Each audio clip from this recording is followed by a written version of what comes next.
What would you do if you saw a car accident right in front of you? Would you run away or would you run towards it? Well, one person saw this and he saw an opportunity. In this video, I will be discussing Garrett Morgan.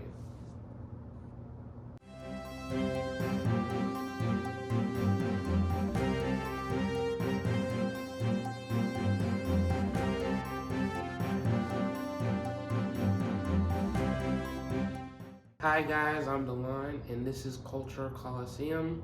Today we will be discussing Garrett Morgan.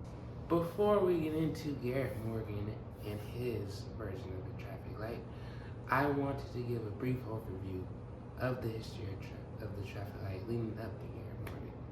So the first traffic light was invented in London in 1868.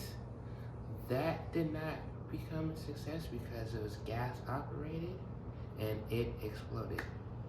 And so the first electric traffic light was invented in 1912 by a police officer named Lester Wire. And then in 1920, the first version of the modern traffic light with 4 sides and 3 lights was invented by another police officer named William Potts, who unfortunately did not patent his invention. So Garrett Morgan was the son of slaves who at age 15 moved to Ohio to find a better job opportunity. He eventually worked at a sewing machine company. This is where he first realized that he liked to work with things and create things. He eventually created his own sewing business and became very wealthy. In using his wealth, he created things like hair straightener and the smoke hood, as he called it, but it was the early prototype for the gas mask. And this was shortly before World War I. And then he used his wealth in other ways. Like he created the first black newspaper for Cleveland, and he was also the first black person to own a car in Cleveland. So traffic in the early 20th century was very underregulated.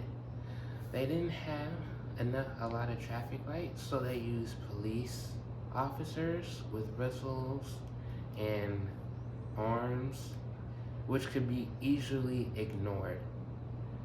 So in 1913, they had 33 traffic deaths per 10,000 vehicles, compared to 2019, where there are only 1 per 10,000. One day, Garrett witnessed a car accident, some say involving a little girl. After seeing this, he was inspired to invent something that could better control traffic. So he came up with a traffic light that was a T-shaped pole that had a third option, warning drivers to slow down before they had to completely stop. And he was able to successfully patent it in 1923, and he sold the idea to General Electric, who gave him $40,000. Some say that's an undervalue, but today that is worth over $600,000, and GE is one of the reasons why traffic lights are everywhere today.